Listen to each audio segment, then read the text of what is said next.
¿Cómo conciliar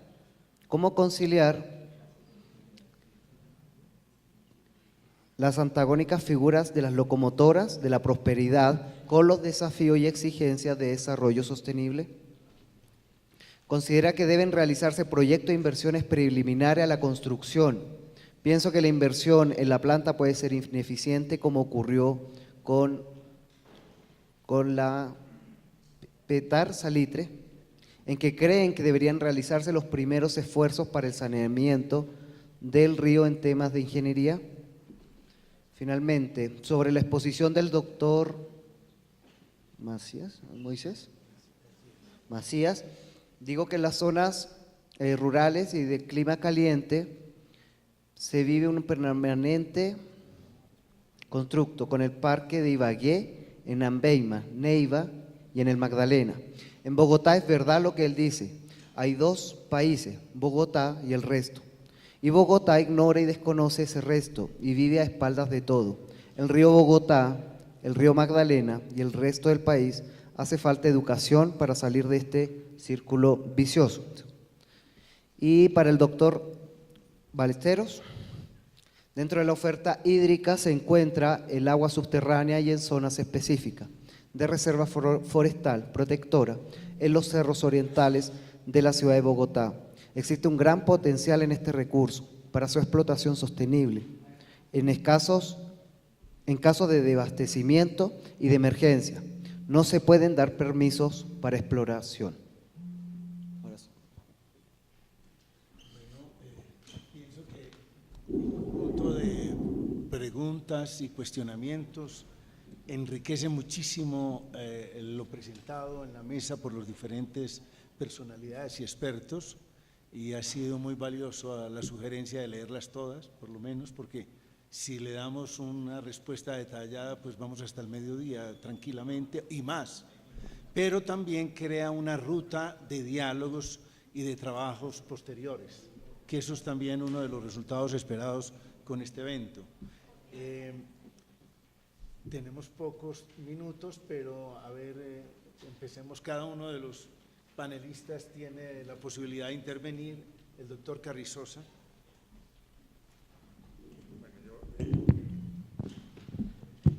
Yo voy a seguir con el tema forestal porque la pregunta es sobre eso. Me dicen que uno de los problemas de la reforestación es la siembra de pinos y eucaliptus. Y ese ha sido uno de los problemas, naturalmente, de discusión fuerte dentro de los foros ambientales. ¿Qué especie se debe sembrar? Yo pienso que ya el Estado no está sembrando pinos y eucaliptos, sino en muy pocas ocasiones, porque el Estado solamente siembra bosques protectores y ya se han definido cómo son los bosques protectores. Y afortunadamente ya hay muchos viveros que tienen árboles nativos para sembrar como bosques protectores. Yo pienso que en este momento el problema ya no es qué especie sembrar. Debemos sembrar árboles nativos en la cuenca alta, porque son bosques protectores lo que necesitamos. Pero, ¿por qué no se siembran? Porque los propietarios, inclusive los propietarios que tienen fincas de recreación, no lo siembran. Yo pienso que ese es un aspecto complejo que en este tipo de reuniones deberíamos analizar. Bueno, muy bien. Son preguntas excelentes porque nos ayudan a poner de frente los conflictos que implican recuperar el río Bogotá. Sobre un caso muy puntual, muy reciente del acueducto ilegal de Cedritos, ciudadanos que deciden captar directamente agua de una quebrada, obviamente sin permiso, que no está pasada por el sistema de potabilidad del acueducto de Bogotá, y empiezan a captar un afluente superior al 90% de la capacidad hídrica de la quebrada, o sea, una sobreexplotación.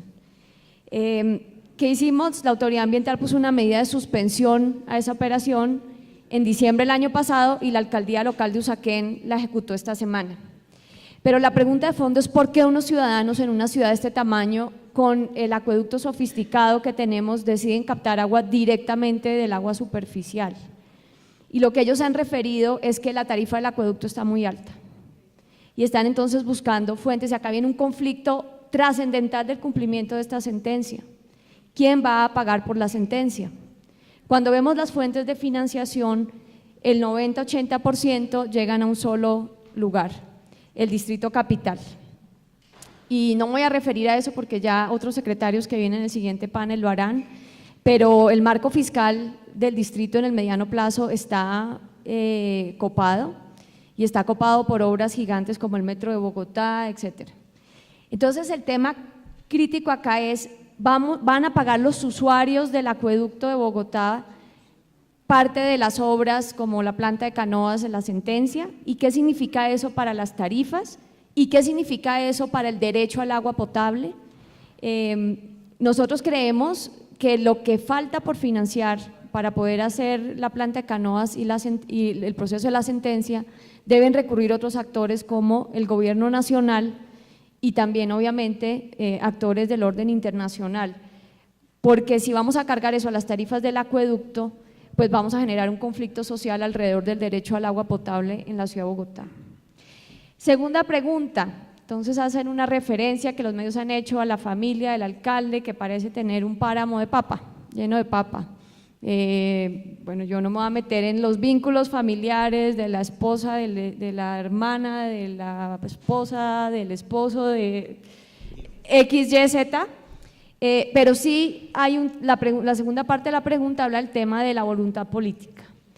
Y creo que si alguien ha tenido voluntad política es este gobierno, cuando hemos solicitado al Ministerio de Ambiente que en la resolución para declarar las zonas compatibles con minería en la sabana de Bogotá, excluya polígonos compatibles con minería en el Distrito Capital.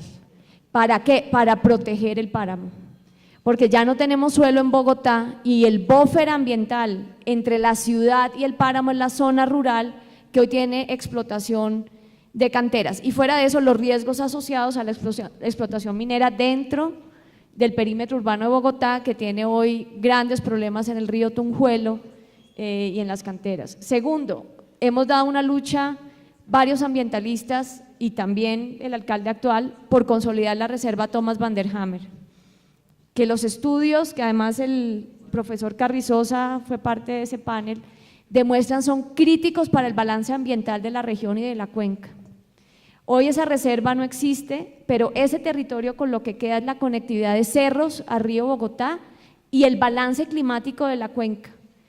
Y hoy tenemos un conflicto ambiental con el director de la CAR, que estamos trabajando en el plan de manejo ambiental y el distrito, y ustedes vieran los conflictos que hay entre industria, la reserva, colegios, constructores y propietarios de tierra que ven la siguiente zona de expansión de la ciudad en lo que debe ser una reserva forestal urbana que conecte el río Bogotá con los cerros orientales y restablezca un balance hídrico, y eso debería ser una lucha de todos los bogotanos y de la sabana de Bogotá. Sin embargo, hoy es una lucha entre intereses económicos, pero nosotros hemos destinado este año 21.000 millones para empezar a comprar predios en la reserva y vamos a seguir en lo que podamos. Y finalmente el compromiso ambiental del POT y de haber puesto nuestros recursos de regalías en recuperar los páramos, creo que muestra, no con palabras, no con discurso, sino con hechos reales, el compromiso político de esta alcaldía y de este gobierno frente a la recuperación ambiental. Y termino con la pregunta sobre la ruralidad, ¿cuáles son los obstáculos? El domingo estuvimos con los campesinos de Sumapaz y este es otro conflicto estructural del país. ¿Por qué tenemos hoy los campesinos en los páramos? Porque la tierra fértil del país está concentrada en pocas manos y el desplazamiento forzoso de muchas décadas ha llevado hoy al campesinado a vivir en las zonas que deberían ser zonas de reserva ambiental. Hay pregunta de investigación que además la sentencia nos conmina a investigar. ¿Es posible tener procesos de agroforestería en ecosistema de páramo que pudieran compatibilizar al menos en algunas zonas la vida campesina y la protección del páramo con algún tipo de actividad agrícola económica. Los campesinos no quieren cambiar, ellos no quieren ser guardianes de bosque. Los campesinos quieren ser campesinos y tienen arraigo al páramo, a la tierra y al conflicto social que se ha dado allí, pero ¿hay alguna forma de encontrar esos procesos de reconversión productiva, de trabajo sistémico entre el ecosistema del páramo y generar una sinergia? No lo sé y vamos a empezar en ese proceso con ellos de investigación. Pero tenemos la otra tragedia, que la sabana de Bogotá, los suelos más fértiles de Colombia, están hoy en un proceso de conurbación, que si pudiéramos tener una política, es que esto es difícil porque se encuentra uno con muchos obstáculos sociales y económicos, de recuperar la sabana de Bogotá como la gran despensa agrícola del país, podrían estos campesinos que están hoy en la cuenca y en el páramo encontrar realmente tierra donde pudieran ser muy productivos y trabajar conjuntamente. Es una pregunta que nos hemos hecho con el alcalde, pero pues con los muchos obstáculos económicos y sociales, pero creo que la situación en tiempos de cambio climático sí merece políticas radicales, cambios de esquemas del desarrollo económico y que todos tenemos que cambiar y poner, porque si cada uno sigue en su conflicto de interés particular va a ser muy complicado. Gracias, doctora Susana.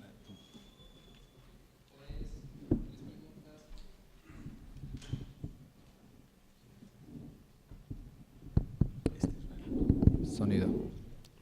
Bueno, la primera pregunta, ¿qué instituciones deberían participar para lograr que el pago por servicios ambientales prospere? En primer lugar, los ministerios de vivienda, de ambiente deberían ser quienes deberían liderar este proceso, lógicamente las corporaciones autónomas regionales, los municipios, las empresas de servicios públicos domiciliarios y en acueductos rurales, las juntas administradoras de estos acueductos sería lo ideal y pues lógicamente los usuarios son partícipes importantes. ¿Por qué la CAR entrega licencias ambientales a las constructoras? Qué oportunidad tan bonita de aclarar que la CAR no da licencias ambientales a los proyectos de construcción. Los proyectos de construcción, los proyectos urbanísticos y los proyectos industriales no requieren licencia ambiental de la CAR, únicamente cuentan con una licencia de construcción que otorgan las autoridades municipales, las secretarías de planeación en los municipios y en el caso de Bogotá las curadurías urbanas. Entonces es importante que haya esa claridad. Proyectos como Green Park fueron suspendidos por nosotros cuando se encontraba en la zona de reserva forestal protectora de la cuenca alta del río Bogotá, pero una vez se realinderó la reserva, como comentaba el doctor Carrizosa, este proyecto quedó por fuera de la zona y obviamente se tuvo que levantar la medida preventiva para que ellos continuaran allí con la construcción y al igual pasó con Macadamia, que fue objeto de una sustracción particular de la zona de reserva forestal cuenca alta del río Bogotá por parte del ministerio. Allí la corporación no tiene ninguna injerencia ni otorga ninguna licencia ambiental. Respecto a la invasión de páramos, es decir que los colombianos tenemos que pagarle a quienes están incumpliendo la ley para que dejen de hacerlo. No, mire, no se trata de eso. Cuando se expide nuestro Código de Recursos Naturales, el Decreto Ley 2811 del 74, se establece que existe un interés común por encima del interés particular que debe ser la protección del medio ambiente y en aras de ese interés común se generan una serie de afectaciones a predios particulares, los predios que se encuentran en las áreas protegidas, cualquier categoría de ellas sea páramo, sea zona de reserva forestal, se habla también de los predios que están en zonas de ronda, pero se dice algo muy claro y es sin perjuicio de los derechos adquiridos y esa es la seguridad y la estabilidad jurídica de la que hablaba el doctor Macías. Los propietarios de estos predios también tienen unos derechos adquiridos, tienen un derecho a la propiedad privada, adquirieron sus predios con unos justos títulos, pagaron un valor económico y tienen el derecho que tenemos todos los que tenemos un inmueble, el derecho a usufructuar ese bien. Y nosotros no podemos pretender que vía imposición de una norma que le dice que por estar en páramo no puede cultivar, él va a abandonar de la noche a la mañana una actividad ancestral que lleva haciendo durante 2 o 3 generaciones y nos va a dejar el predio allí o con sus recursos propios va a reforestarlo. Hay que entender que allí hay una realidad social, como lo planteaba la doctora Susana, y se trata de reconocerles a estas personas, a estos colombianos, esos servicios ambientales, esos servicios ecosistémicos que ellos nos prestan y que nos prestarían más si abandonaran la actividad productiva que hoy está generando un impacto. No se trata de premiar al que incumple la ley, ni más faltaba, se trata de reconocer una realidad social y unos derechos adquiridos que la misma Constitución política los ampara y que ya las jurisprudencias de las altas cortes han manifestado también que en los diferentes proyectos se deben indemnizar y se deben restablecer. El planteamiento que hacía la doctora Susana es bien interesante, los campesinos no quieren ser únicamente guardabosques, obvio, hay que generarles también actividades, eso es cierto, hay que generarles también, avanzar en la posibilidad de que tengan ahí esquemas silvopastoriles, alguna actividad productiva que tenga ocupada también su mano de obra y que les permita a su vez conservar. Y una reflexión que me llamó la atención, y es que cuando se genera una solución se debe abordar la implementación como oportunidad de cambio y no encontrarle obstáculos. Para quien hizo esa reflexión,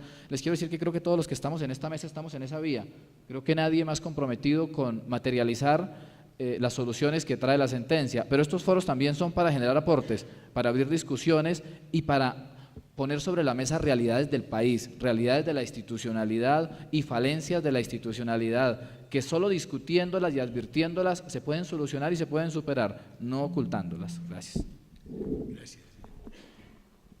Sí, un poco en la misma línea del doctor Ballesteros para el tema de los páramos, por ejemplo.